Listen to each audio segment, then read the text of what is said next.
Hola chicos, bienvenidos a este nuevo programa. Estoy acá con Vicente, conociendo a los founders de Zesty. Yo soy JP, tengo un podcast, se llama Conexión Creativa, y me invitaron acá a conocer la historia de los chiquillos. ¿Cómo estás ahí, Vicente? Muy bien, muchas gracias por estar acá. Bueno, gracias a ti por invitarme a este programa. Podríamos empezar un poco con los inicios de Vicente, más allá de Zesty. Vamos a llegar a Zesty, pero me gustaría saber un poco los inicios de esas cosas que empezaron a llamar la atención y que te hicieron convertirte en la persona que eres ahora. Yo soy ingeniero civil en computación. Súper. De la Chile.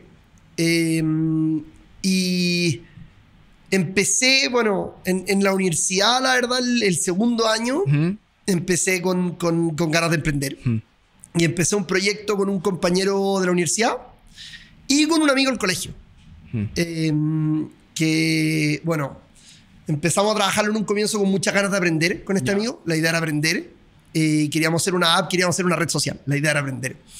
Y al poco rato quedamos aceptados en una aceleradora en San Francisco. Nos fuimos a San Francisco, congelamos la universidad, nos fuimos 6 meses a San Francisco en una aceleradora. Igual un riesgo ese. Sí, es que yo lo veía como un proyecto de aprendizaje. Además, congelar es como igual podéis volver. Sí. Pero para mí lo más importante de todo ese proyecto era aprender.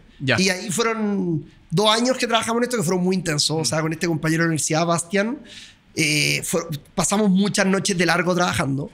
Pasábamos la noche, mi hermano estudiaba medicina y nos íbamos a la casa de mi mamá.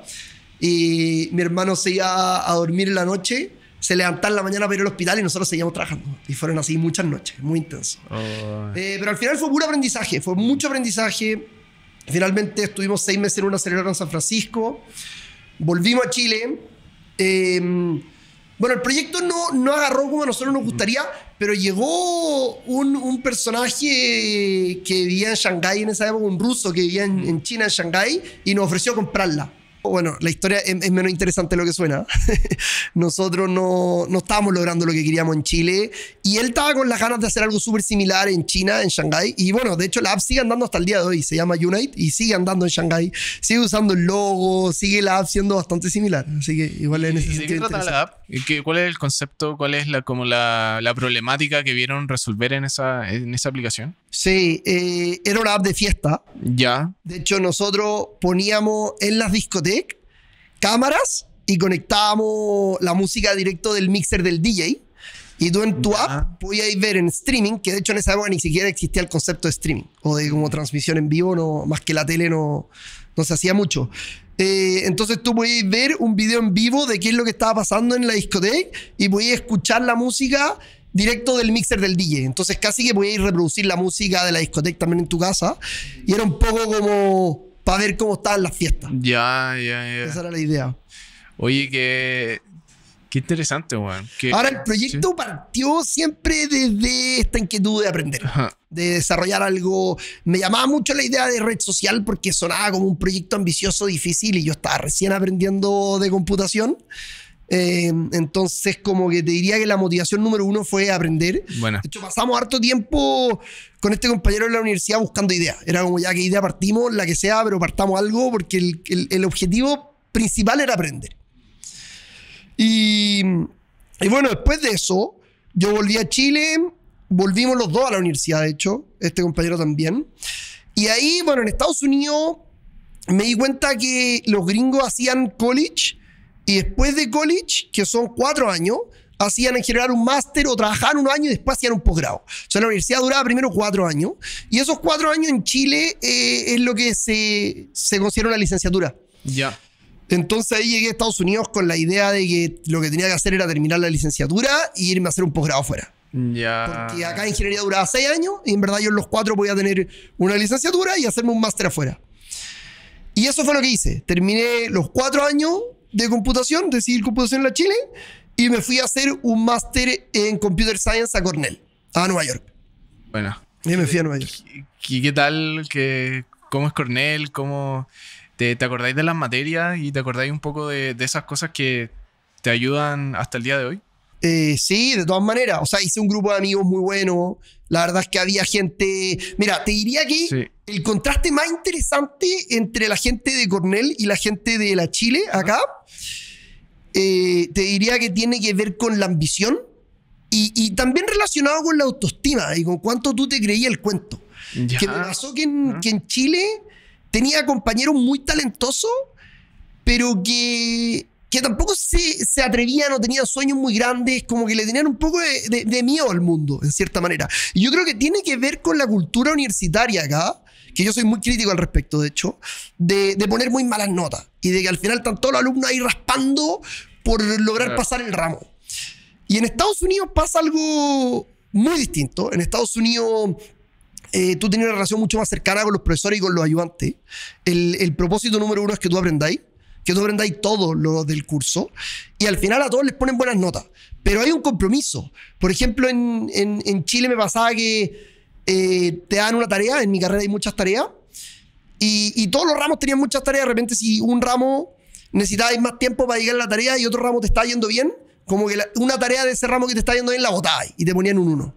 En Estados Unidos eso no existe. Si tú en Estados Unidos, en Cornell al menos, una tarea no la entregáis, el profesor te va a mandar un mail y te va a decir, está todo bien, te pasó algo, sentémonos, te ayudo. Si tú no contestáis una pregunta de la tarea, va a llegar el profesor o el ayudante a decirte, oye, ¿qué te pasó con esta tarea? Juntémonos, tomemos un café y yo te ayudo a contestarla. O sea, hay un concepto de responsabilidad frente al profesor y frente al ayudante de hacerlo todo, de aprender todo, y del profesor también y del ayudante de enseñarte mucho más que a ponerte malas notas.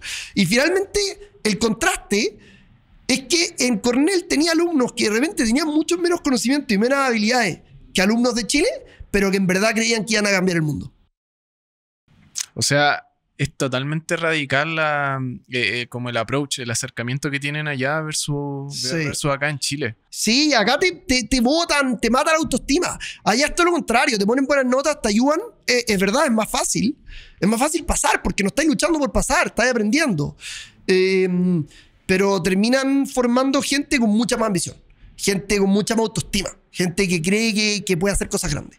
Y para mí ese como sistema de poner muy malas notas acá termina matándole mucho la autoestima y las ambiciones a muchos alumnos. Claro, y después cuando salí al mundo laboral, quizá como que no te querís comer el mundo, como tú decís, como... No, estáis más piola, más tranqui. Sí, yo te diría que ese fue el contraste. Sí. Más que la materia, acá la universidad técnicamente es muy buena, los profesores son muy buenos, el contenido es de primer nivel, o sea, la calidad de las cátedras, sí. Yo te diría que están súper actualizadas y que en ese sentido no haya tanta diferencia. Ahora, sí seguí profundizando en varios temas. En Cornell me metí mucho en blockchain en ese minuto. Ah, verdad, ya. Que era algo que venía con ganas de antes. El 2016, que fue el último año de la universidad acá, me metí mucho en blockchain. Ahí trabajé en un proyecto muy interesante de un bot de arbitraje entre diferentes exchanges de criptomonedas. O sea, me di cuenta que en esa época habían diferencias de precio muy grandes de repente en las criptomonedas entre diferentes exchanges. Y armé un bot que iba y compraba en un exchange y vendía en el otro. Y de hecho, por un par de semanas pensé que había hecho una máquina de hacer plata. Y finalmente me di cuenta que finalmente me di cuenta que empezaron a salir más problemas y más problemas. Y ahora ya sé que esa práctica se llama arbitraje y que de hecho hay toda una industria de esta empresa que se llama market makers, que se dedican a eso, a estabilizar los mercados, a básicamente cuando hay dos mercados separados que transan la misma cripto, la misma acción, la misma activo, los market makers se dedican a comprar en un lado, vender en el otro para que se estabilicen los precios. Arbitrarlo hasta que después ya deja de ser una oportunidad. Exacto. Claro. Y en ese minuto para mí fue como, wow, ¿qué está pasando acá? Y nada, al final... ¿Cómo te metiste al mundo de las criptos? ¿Fue algún profesor? Fue un amigo. Es que fue en Chile, antes de irme a Estados Unidos. Llegué a Estados Unidos muy con el bichito, después de haber hecho este proyecto, y me encontré en Cornell con que estaba todo el mundo metido en blockchain. Ya. Tenía profesores que venían trabajando en las bases del Bitcoin desde los 90. Chucha. O sea, mi profesor de un ramo de blockchain... él hizo papers de Proof of Work en los 90 que son como las bases técnicas de lo que es el Bitcoin. O sea, tenía profesores que en verdad venían trabajando en esto décadas. O la gente que sabe un poco más de cripto tiene la idea de que en el 2008 apareció el Bitcoin así como mágicamente. Y la realidad es que hay toda una historia detrás de mucho desarrollo que se dio súper en la academia, en las universidades. Sí, porque también es bastante técnico. Claro, se habla de esta entidad, Satoshi Nakamoto, como un ente, él o ella o ellos. Bueno, en el paper siempre hablan de nosotros. El paper de Bitcoin está escrito en nosotros, como si fueran un grupo. Ah, ya. O sea, se podría asumir que son varias personas. No lo he leído personalmente, pero sí he hablado con varias personas que están dentro del mundo de las cripto y me dicen que un individuo tenga conocimientos de macroeconomía, de microeconomía, de finanzas, no puede ser una persona tan inteligente, deben ser varias personas expertas en ciertas áreas que crearon el Bitcoin. Sí, o sea, y de hecho, bueno, está este también profesor que se llama Nick Szabo, que él publicó un paper que también estaba muy metido en el grupo de mis profesores. Él no era profesor de Cornell, pero hizo muchos papers con muchos de mis profesores, etc. Y él publicó un paper, creo que es un año antes del Bitcoin, me parece que es un año, que se llamaba como BitGold, ponte, y básicamente estaba trabajando en una criptomoneda descentralizada tipo Bitcoin, pero habían ciertas patitas que le faltaron, pero en el fondo había mucha gente trabajando en el Bitcoin antes de que saliera el paper. Y Bitcoin también nace para solucionar un problema. Ahora hay varios países que lo ocupan, Venezuela, Argentina. Claro, está muy hypeado en Estados Unidos y ahora inclusive el presidente de Estados Unidos actual como que quiere hacerle una reserva mundial, pero antes igual era mal visto y bueno, entonces tú estabas en esta industria de blockchain en Cornell y ¿cómo avanza eso? Mira, yo, bueno, en ese minuto terminando la universidad, que terminé en mayo del 2019 en Cornell, en el máster en computación, justo hubo, bueno, el 2018 en verdad empezó este como Crypto Winter, que se llaman los ciclos de 4 años del Bitcoin. Se cayó todo y en ese minuto todavía el mercado y las startups de blockchain no estaban tan al tanto de los grandes que eran las caídas. Si bien sabían el ciclo, no, la verdad es que no se esperaban caídas tan grandes como fueron. Y finalmente lo que pasó es que todas las startups de blockchain en ese minuto empezaron a tener muchos problemas. Yo trabajé prácticamente todo el máster en Consensys. Que Consensys es una empresa que la fundó Joseph Lubin, que es el cofundador de Ethereum. Ethereum, todo el código lo escribió Vitalik Buterin, que él tenía antes Bitcoin Magazine, él escribía de Bitcoin. Y en ese minuto él tenía 16 años, no sé, o 17 años. Y Joseph Lubin es un canadiense que tenía toda una carrera en finanzas, que en ese minuto él tenido 50 quizás, 40 y tantos, 50. Y le creyó a Vitalik y él que le puso las lucas. Ya. Y finalmente están estos dos cofundadores. Entonces Vitalik, después de crear Ethereum, se fue a armar la Ethereum Foundation, que es como esta organización sin fines de lucro, que hacen varias cosas. Y Joseph Lubin formó Consensys, que era como una empresa media laboratorio de research, de ver qué es lo que se podía hacer con esta tecnología. Y era en verdad, en ese minuto, hoy día todavía son responsables de muchas tecnologías que se usan mucho en el mundo cripto. MetaMask, que es de ellos, hay muchas herramientas que las armaron ellos. Y era el lugar para estar. Yo, de hecho, tuve qué sé yo, 6 meses o un año en el máster, que era como cómo entró a trabajar ahí. Uh-huh. Y en algún minuto hasta pensé ir a tocarle la puerta a la oficina y pedirle que me ofrezcan pega. Y finalmente por LinkedIn empecé a contactar gente y logré llegar ahí. Y trabajé ahí. ¿Le enviaste un mensaje a alguien? ¿Le enviaste un mensaje a varias personas? ¿Sabes qué? Un amigo de la Cornell me dijo qué es lo que haga. Ya. Me dijo, yo ya harto rato de charlar con todo el mundo, y decía, ¿cómo entro con Consensys? Y un amigo me dice, métete a LinkedIn y seguro vas a encontrar exalumnos de Cornell que trabajan en Consensys. Escríbele a ellos. Y eso fue lo que hice. Encontré como 6 exalumnos de Cornell, les mandé solicitud, les escribí y ¿sabéis qué? 5 de ellos, ponte, fueron muy abiertos a conversar y ayudarme. Y finalmente uno me contactó con el equipo y así llegué a Consensys.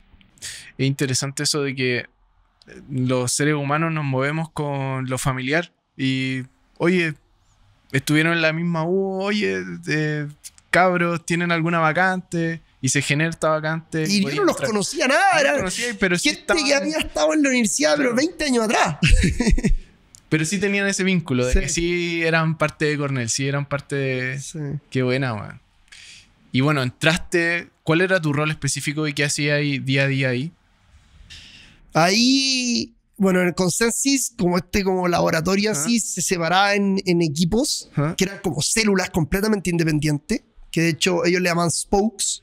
Y cada equipo funcionaba casi como una empresa separada dentro de como todo el engranaje de Consensus.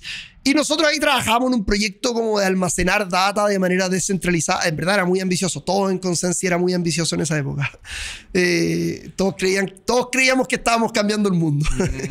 Había gente así muy idealista, muy ambiciosa. Era como, de hecho era un minuto de que la gente de Consensus era como muy purista de blockchain. Al punto de que los exchanges centralizados como Coinbase, por ejemplo, Eran mal vistos. eran mal vistos. Sí. Porque la idea era que esto fuera completamente descentralizado. La ambición a largo plazo o la visión era que finalmente tú pudieras ser dueño de tu data digital. De manera que, no sé, por ponerte un ejemplo de las redes sociales, Facebook, Meta, hoy día Instagram, Sí. tienen mucha data tuya, Sí. que es la que usan para targetear los ads, etcétera. La idea era lograr de alguna manera que técnicamente tú tuvieras el control de esa data. Cosa que pudiera, por ejemplo, incluso migrarte a otro proveedor de red social y en verdad llevarte toda la data. Como que técnicamente tú pudieras tener el control de esa data. Ese era un poco el objetivo. ¿Cachai? Un protocolo que creo que lo está logrando. Se llama NOSTR. No, Nostr. No lo conozco. Ese intenta hacer como las redes sociales porque claro, como tú bien dices, las redes sociales, uno no puede trasladar su Instagram de sus seguidores a otra red social, como que son de Meta. Exacto. Pero, claro, ellos también están como intentando hacer esta solución de Mira. tú ser dueño de tu data. Es interesante, bueno, porque, claro, es difícil ahora, hay muchas empresas centralizadas que la data es gigante, o sea, la data que uno pone afuera, las personas... Sí, o sea, blockchain Sí. abre muchas puertas Sí. técnicas que son bien interesantes, que la dificultad es un poco la llegada también a la gente, porque por ahora siguen siendo muy técnicas, pero blockchain, principalmente con los cambios que hizo Ethereum, en verdad, porque Bitcoin al final está muy armado solo para la criptomoneda. Pero Ethereum creo, y hoy día hay muchas otras cripto que hacen lo mismo, como todo un ecosistema en el que tú puedes desarrollar tecnología en blockchain y en verdad el poder tecnológico es bien potente. Oye, Vicente, y después de pasar por todo este mundo blockchain, llegáis al mundo financiero. Antes pasé por Amazon. ¿Verdad? Amazon. Amazon fue un poco 2018, Crypto Winter, todas las startups de blockchain así con muchos problemas. Consensus se estaba así pero desmoronando. Hoy día la han levantado muy bien, pero en ese minuto era un desastre. Y como que llegó esta oferta de Amazon en ese minuto, en un minuto que yo buscaba entre puras startups medias quebradas de blockchain. Más estabilidad fue buscar. un mal timing del mundo cripto, todo se desmoronó. Y entonces terminé tomando esta pega en Amazon, que nunca fue parte de mi plan. Pero fue un tremendo aprendizaje. O sea, la verdad es que creo que Amazon fueron años de mucho aprendizaje de lo que es pasar de una empresa como Consensus, que era un laboratorio de research muy ambiciosa, pero muy poco monetizable, a una empresa que funciona. Sí. Que funciona, Sí. que tiene valores espectaculares. O sea, el tema de la obsesión al cliente que tiene Amazon. Amazon tiene como uno de sus valores principales esto que le llaman Customer Obsession. Ya. Que realmente tienen obsesión por el cliente. O sea, Amazon ha estado dispuesto muchas veces a tomar decisiones que comercialmente significa perder plata en pos de un mejor servicio al cliente. Y la realidad es que muchas veces uno piensa o hay esta sensación que de repente Amazon logró ganar por tecnología, y la realidad es que la diferencia de Amazon y por qué se comió el mercado es por servicio al cliente. Mucho más que por tecnología. Es una empresa que te diría que el gran cambio que han hecho es el servicio al cliente. Y en Estados Unidos Bueno, yo que viví 8 años en Estados Unidos, te das cuenta. Tú pedías algo en Amazon y en general te llega el mismo día, 2 días después, te dice exacto cuándo te va a llegar. Y resulta que si es que es el día que te va a llegar y no te ha llegado el paquete, te llega un mail de Amazon y te dicen, oye, puede que se atrase 1 o 2 días más tu paquete. ¿Estás dispuesto a esperar o quieres la plata de vuelta? Entonces es realmente una obsesión por el cliente que de hecho es algo que yo he tratado de traer mucho al equipo en Zesty. Es de los valores que más rescato que aprendí en Amazon. Y hoy día, bueno, no hemos hablado mucho de Zesty, pero hoy día en Zesty el servicio al cliente lo hago yo a través de WhatsApp. Me escriben, hoy día me estoy ayudando con una IA, pero estoy ahí yo muy conectado con los clientes y es porque todo esto viene de Amazon, pero hoy día creo que esa obsesión por el cliente es fundamental. Claro. A veces la gente quizá ve como a los fundadores de la empresa, como, ay, creó esta empresa y ya se fue, se va. Como que tú no, es como tú estás respondiendo a los WhatsApp. Sí, yo lo aprendí mucho en Amazon, Amazon. Mira, en Amazon yo tenía un trabajo que era bien entretenido, era bien interesante en verdad. Yo, bueno, era ingeniero de software y tenía un cargo que se llama Tech Lead. Y lo que yo hacía era desarrollar un proyecto tecnológico desde el comienzo hasta el lanzamiento. Entonces Amazon tiene una metodología de trabajo que es muy entretenida, que el que propone un proyecto es un Product Manager. Entonces el Product Manager propone un proyecto a través de un documento de prensa. Escribe literalmente un documento de prensa del futuro. Pone 25 de diciembre del 2025 y pone un titular. Amazon lanza tal cuestión, sistema de delivery por drone. Y tira una noticia. Así parte un proyecto en Amazon. Un Product Manager tirando una noticia. Y parte de qué le quiero contar yo al mundo cuando lancemos mi proyecto. Y parte de qué es lo que tú le quieres contar al mundo. Ese es el primer paso de un proyecto en Amazon. Y no ha pasado, no es una fecha, no es un deadline real, es simplemente un sueño.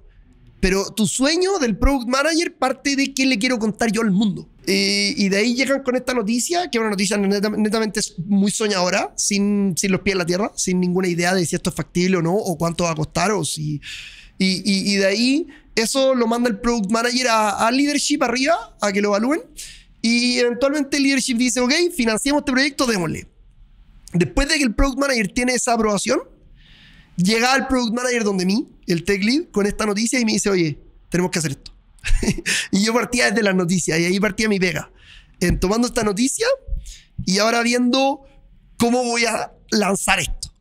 Entonces ahí comenzaba todo un proyecto de investigación dentro de Amazon, muy técnica, de ver en qué servicios dentro de Amazon va a impactar, de qué equipos voy a necesitar ayuda, qué cosas técnicas, y hago todo un proceso de arquitectura, de diseño de una solución. Y luego de eso me empiezan a pasar como ingenieros que me van ayudando y en el fondo yo lidero el proyecto hasta el lanzamiento. Y de ahí me pasará el siguiente. Esa era como mi pega en Amazon. ¿Y algún proyecto entrete que te acordío que podáis compartir? Sí, bueno, Amazon es una organización gigantesca. Claro, sí. Yo trabajaba en lo que es Amazon Advertising. ¿Ya? Que Advertising ve todo lo que es la publicidad dentro del marketplace de Amazon. O sea, cuando Nike vende zapatillas en Amazon, quiere publicitar su zapatilla. Claro. Mi organización veía desde qué es lo que Nike podía poner, cómo Nike ponía su publicidad, todo el targeting, que es a quién le muestras esa publicidad, y la parte que es rendering, que es efectivamente cómo se muestra en la página web la publicidad y dónde. Todo eso lo veía mi organización, como todas las herramientas que le dábamos a los sellers para poder publicitar sus productos. Y yo estuve trabajando mucho en todo lo que era como localización, que era básicamente que hoy día Amazon tiene marketplace en muchos países.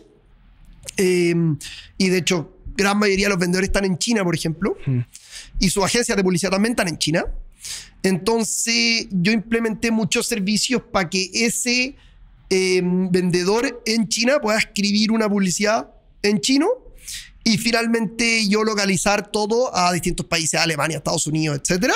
Pero localizáis no solamente el contenido de la publicidad, sino incluso el targeting, porque lo que va a ir a buscar el alemán cuando quiere encontrar esta zapatilla, la keyword que va a poner en el buscador o cómo se va a mover en la página, es muy distinto que lo que va a buscar el chino en las keywords. Entonces no es solamente el ad, es incluso la parte del targeting y cómo tú a quién decides mostrarle este ad Y la idea era que todo eso en el fondo lo pudiera hacer este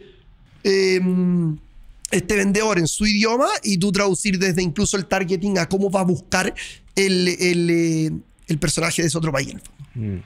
Entonces trabajé muchas herramientas de eso. ¿Cuánto trabajaste en Amazon Vicente? Trabajé un poco más de 2 años. 2 años. Sí.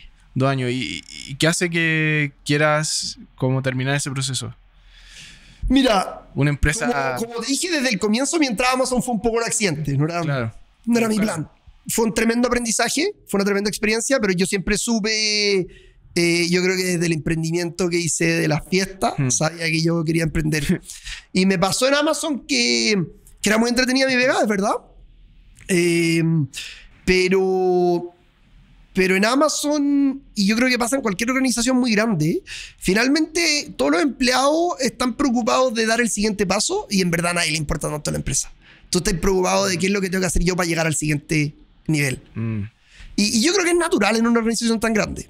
Entonces me faltaba ese entusiasmo. Yo soy muy apasionado por las cosas que hago y en Amazon me faltaba eso. Me faltaba el entusiasmo por lo que hacía. Como que lo que te llama en Amazon es, ok, ¿cómo voy a llegar al siguiente nivel? Pero es difícil apasionarte por lo que estás haciendo en una organización tan grande. Y eso siempre me faltó en Amazon y siempre supe que Amazon era una pasada. Bueno, y ahí en Amazon yo empecé 2 emprendimientos en paralelo, de hecho. Yeah. Empecé Zesty con el David, que trabajamos, de hecho, durante los primeros años part-time los dos, tratando de armar esto. Que yo creo que es una muy buena manera de partir un emprendimiento. Porque al final, cuando tú partís un emprendimiento, todos los primeros pasos son mucho más lentos de lo que uno se espera. Y cuando tú renuncias de tu pega y dedicáis full time a tu emprendimiento desde el día 1, incrementáis mucho los riesgos de que perdáis la paciencia, porque empezáis a necesitar la plata, empezáis a ponerte más nervioso de que no está funcionando, y finalmente, si es que eso es todo lo que le estáis dedicando toda tu energía, y hay muchos procesos también, muchas partes que son de simplemente esperar al comienzo. Al comienzo es lento, y es más lento de lo que uno cree. Entonces, yo creo que es mucho más probable que tú pierdas la paciencia si partís full time. Yo creo que ese formato de cómo partimos con el David, que partimos los dos part-time, hasta que ya fue el minuto adecuado y nos metimos full time cuando ya correspondía, creo que es la mejor manera de partir, porque tenéis mucha más paciencia cuando es un side project que cuando es todo lo que tú estás trabajando. Eso le da más posibilidades de éxito al emprendimiento, porque te hace tener más paciencia, ¿cachai? Y muchas veces necesitáis paciencia y simplemente constancia y seguir y seguir y seguir. Y cuando es lo único que tenías, es más fácil desesperarte y perder la paciencia. Y querer resultados mucho más rápido. Claro. Yo creo que es un buen formato. Y yo partí con, Zesty con el David. Y además partí otro emprendimiento que eventualmente lo cerramos. Nos quedamos sin plata y lo cerramos. Que eso fue en Estados Unidos. ¿De qué era? Que era también bien entretenido. Lo que queríamos hacer era hacer un mercado como un mercado de acciones, pero de canciones de música. Ya. Entonces, la idea era que un artista famoso que tiene una canción popular pueda agarrarla y sacarla a la bolsa y hacer una venta inicial de su canción. Él se lleva esa plata, en el fondo vende los ingresos futuros de esa canción, se lleva esa plata ahora, hace cash out y que de ahí esa canción transe en la bolsa y tú puedes comprar acciones de una canción y todos los royalties que genera esa canción, cada vez que se reproduce en Spotify, tú te los puedes llevar como dividendo. Ya. Entonces, en el fondo, invertí en un activo que genera dividendo y que es súper claro también, mirando el historial de reproducciones, cuánta plata genera una canción. Sí, pues generan royalties de Spotify. Exacto, Sí. y han habido muchos deals los últimos años. Ah. Justin Bieber vendió su catálogo completo, muchos artistas que han vendido sus canciones y las venden porque quieren la plata hoy día, no en 10, 20 años más. Y hay un número al que un inversionista institucional está dispuesto a pagar por una canción que un artista está dispuesto a recibir. Entonces los deals hoy día pasan mucho. Era llevar eso a un público más masivo. No sé si cachaste la historia, no sé si vendió al final el catálogo, pero MrBeast quería vender su catálogo. Catálogo de video. De videos. Wow. Sí. Es el mismo modelo, pero pensado en música y en el fondo es tomar eso, que hoy día en música pasa mucho más masivo que en videos de YouTube, pero llevarlo al retail. Ya. Y que cualquier persona pueda en el fondo transar esas acciones. Esa era la idea. Y estuve, de hecho, 2 años trabajando en eso y avanzamos mucho. O sea, sacamos licencia en Estados Unidos, FINRA y la CMF, FINRA y la SEC, Ya, la SEC, la SEC. que son los reguladores financieros en Estados Unidos. Nos habían dado las licencias, de hecho, para operar este Avanzaron mercado. harto. Avanzamos mucho. Al final nos quedamos sin lucas, tuvimos que cerrar. Y Y te enfocaste en Sesti. y ahí me enfoqué en Cesti, que ya en los últimos minutos de este emprendimiento. Cesti venía creciendo harto. ¿Podía hablar de eso de, ok, qué es Sesti para la gente que no sabe más o menos qué es y cómo nace la idea inicial con tu cofundador? Bueno, Cesti es una app de inversiones Ujú. para todos. La idea es que en el fondo en Cesti tú puedes invertir desde $1, que son hoy día un poco más de lucas, en acciones y ETFs de Estados Unidos. Hoy día tenemos todo el mercado de Estados Unidos. Y la idea es eso, es una app con una billetera digital. Entonces tú haces una transferencia en pesos, nosotros te convertimos esos pesos a dólares, los dólares te quedan en tu billetera, en tu app, y con esos dólares tú puedes comprar acciones de Apple, de Tesla, puedes comprar ETFs, puedes en el fondo invertir y manejar tu portafolio. Y de ahí tú decides cuándo vender, cuándo comprar. En el fondo son inversiones completamente activas. O sea, ahí el cliente es el que maneja sus inversiones.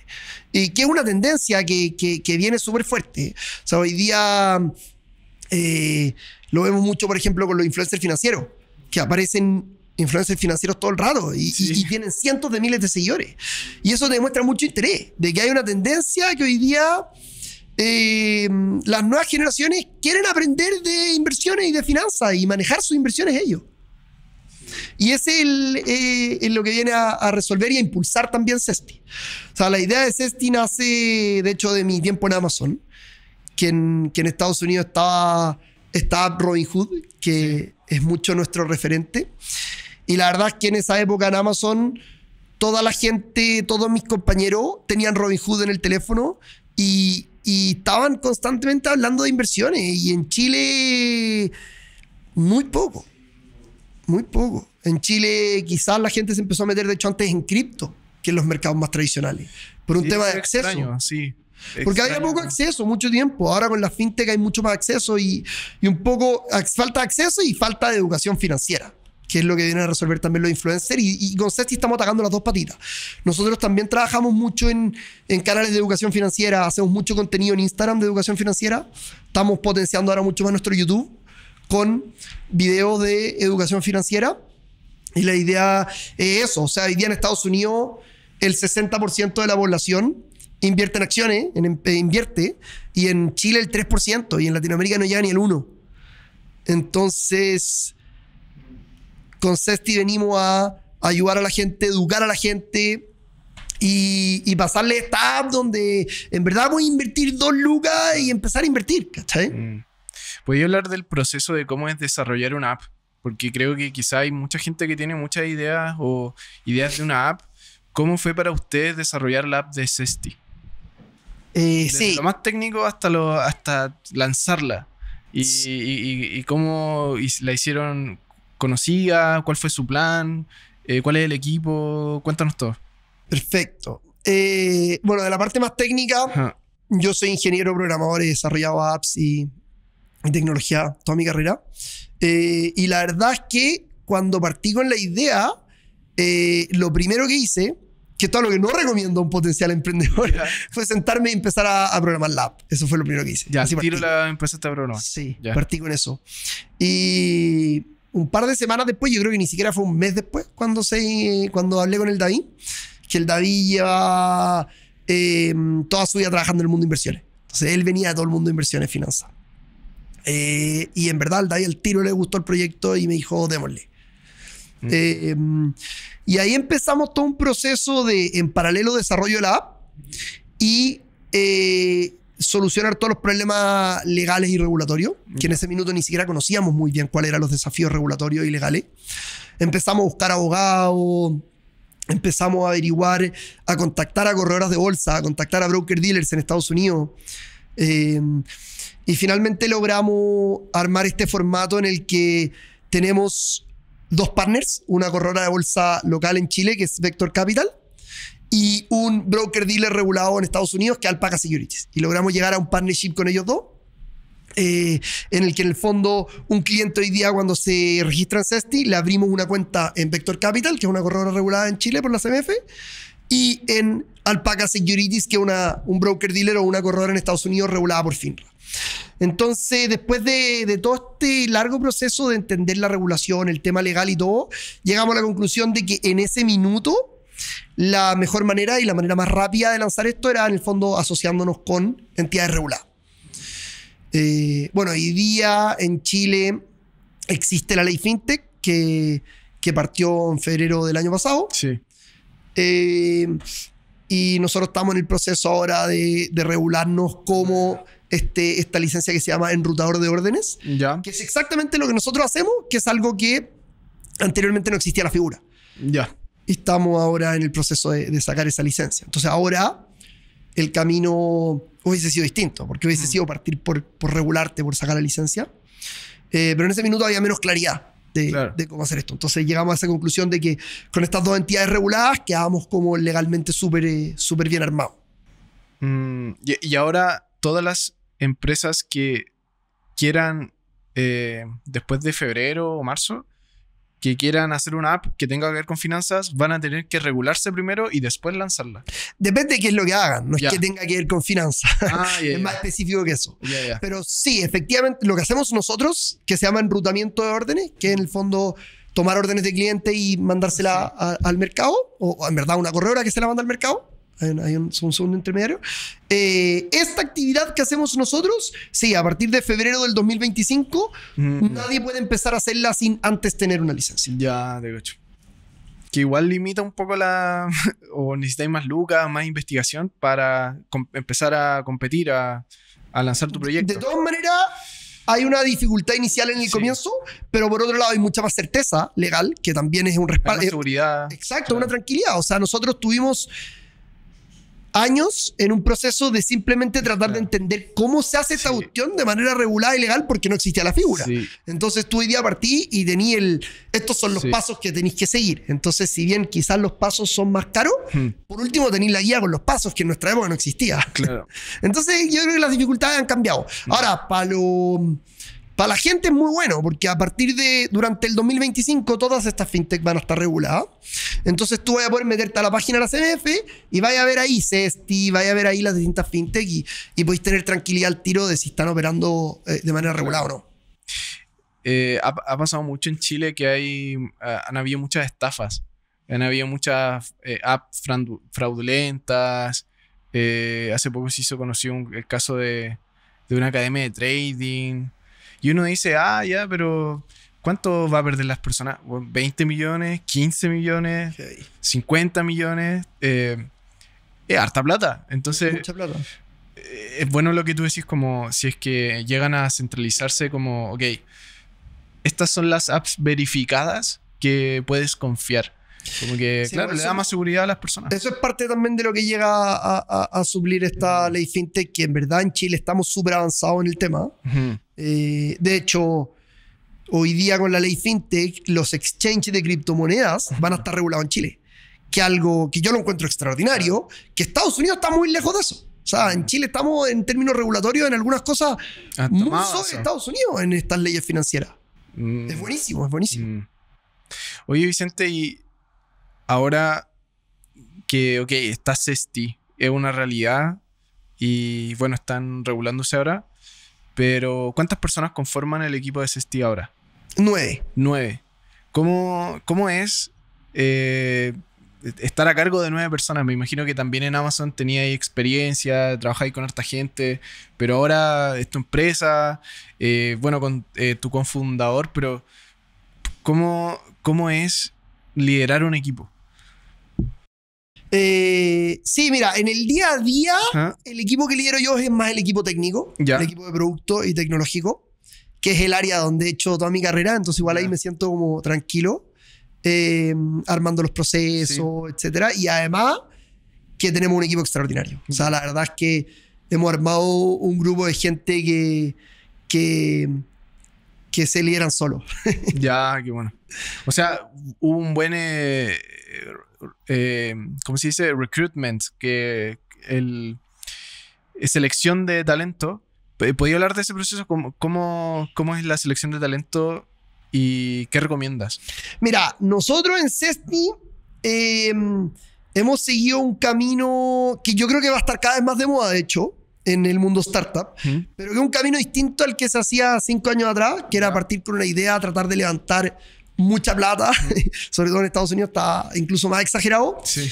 y quizás ser rentable en 10 años en el futuro. Ya. Hay un cambio en el ciclo económico, que hoy día eso es mucho más difícil de llegar. O sea, hoy día los VC, que son los inversionistas de riesgo, inversionistas de capital de riesgo, están mucho más conservadores porque también ellos tienen mucha menos plata, porque dado las tasas altas, hay muchas inversiones súper seguras. Entonces hoy día hace menos sentido invertir en tanto riesgo. Claro. Que algo ya más financiero, que lo voy a hablar después. Pero por esa razón, hoy día los VC tienen mucha menos plata y entonces son mucho más conservadores a la hora de entregar esa plata, de invertirla. Entonces, hoy día una startup sin tracción, sin métricas, sin revenue, una idea, es súper difícil que logre levantar plata. Ha pasado mucho en el último tiempo, quizás con startups de inteligencia artificial, pero casi en ningún otro rubro ha pasado. Entonces nosotros estamos siguiendo un camino que es mucho más tradicional, en el que mantenemos un equipo chico, tratamos de mantener los costos bajos y de que Cesti sea sostenible en el tiempo. Mucho más que levantar mucha plata, contratar cientos de personas y quizás ser rentable en 10 años más. Ese no es el camino de Cesti. Entonces acá la ambición es súper grande. O sea, en Cesti queremos llegar a ser la mejor app de trading de Latinoamérica, queremos expandirnos a toda Latinoamérica y ese es el objetivo, pero estamos haciendo una ruta mucho más sólida y en ese sentido entonces queremos mantener un equipo chico. Claro. Y además creemos profundamente que equipos chicos buenos, de gente talentosa, motivada y con buenos objetivos, en verdad se pueden lograr maravillas con equipos chicos. De hecho, algo de lo que Steve Jobs hablaba mucho. Steve Jobs creía mucho en los equipos chicos. Y entonces no estamos tanto activamente haciendo reclutamiento. Contratamos para perfiles claves cuando es necesario. No sé si eso va a cambiar más adelante, pero hoy día eso es lo que ha sido y hemos logrado armar un equipo del que nos sentimos súper orgullosos y que está todo el tiempo súper proactivo, súper camiseteado y todo el tiempo haciendo nuevas iniciativas y nuevas cosas. Y la realidad es que en verdad es muy interesante cómo tú te ponías en la fintech y veis que Cesti está ahí todo el tiempo sacando funcionalidades, sacando cosas, haciendo campañas, haciendo cuestiones. Como nos logramos mover mucho con un equipo chico. Quizá, bueno, también quizá la energía que ustedes transmiten los founders a su equipo, que hacen que los cabros también se motiven. O sea, siento que los líderes o los founders, o al menos los fundadores que yo he tenido la fortuna de conocer, está Tomás afuera, que también hizo Fractional, y bueno, estamos en Fractional Studios, pero creo que todos tienen en común eso, que logran inspirar y logran, a pesar de que son ideas muy grandes, pero logran transmitir esas ideas al equipo. Y el equipo puede ver esa meta a largo plazo y motivarse y seguir. Porque también conozco muchas personas que están en trabajos que están aburridos, no están ni ahí. Pero no, ustedes lograron como capturar esa energía y que el equipo también crea en la misma visión que tienen ustedes. Bueno, esperemos que siga así, que siga uniéndose gente tan buena como la que tenemos hoy día, Cesti, para mantener esa energía. Sí. Y ahora, bueno, aparte de la regulación, y quizá también hacerte una pregunta porque lo mencionaste, hablaste de inteligencia artificial. ¿Ustedes ocupan o están pensando en implementar alguna herramienta de inteligencia artificial o pensáis que no es necesario?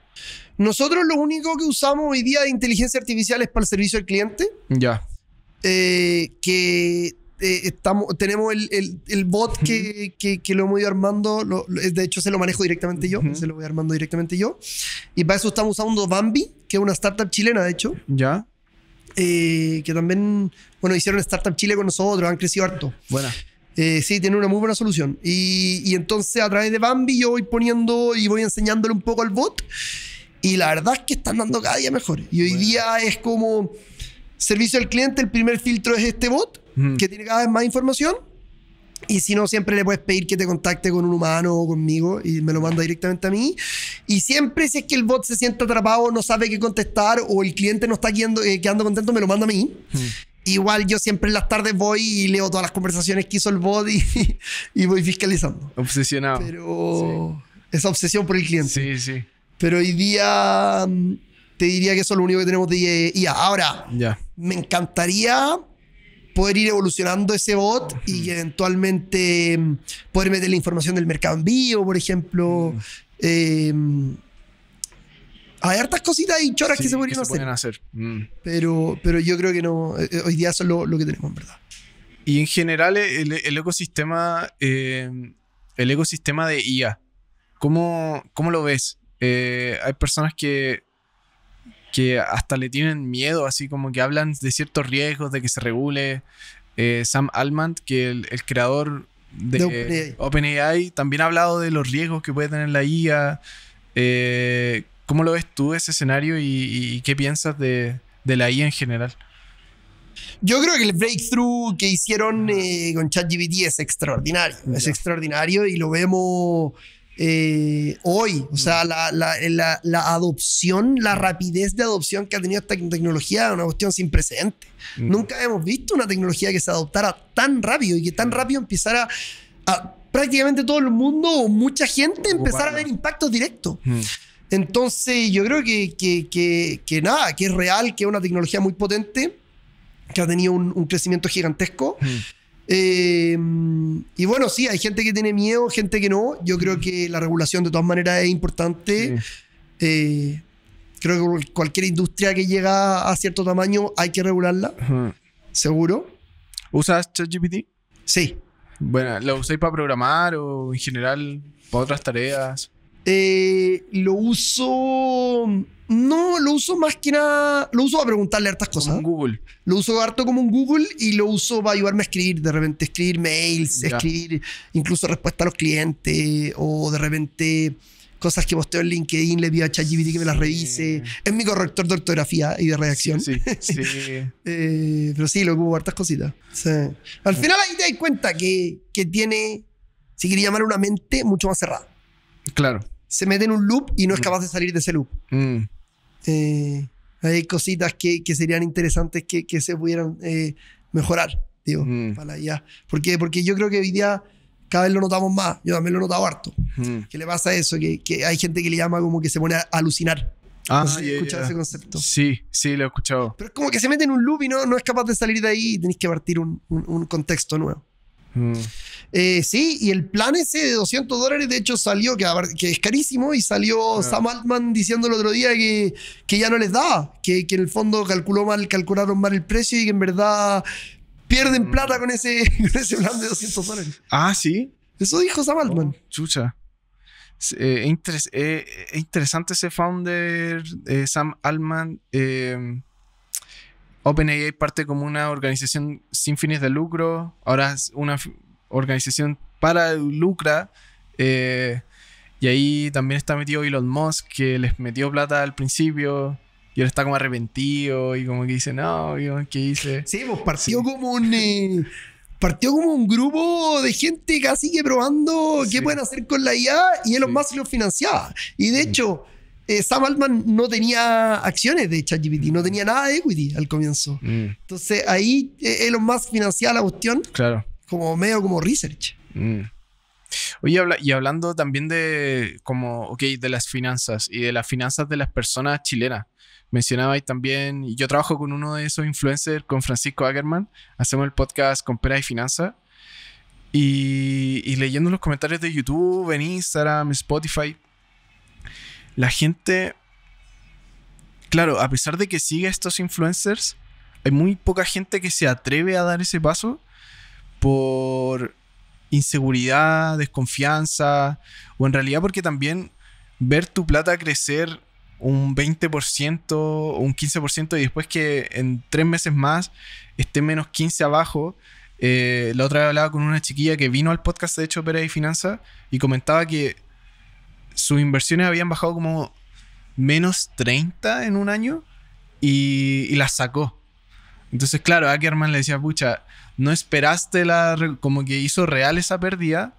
Y todos estos conceptos que estamos hablando, siento que yo, igual que estoy como un poco metido en el mundo de las finanzas, me imagino que tú también, los conocemos.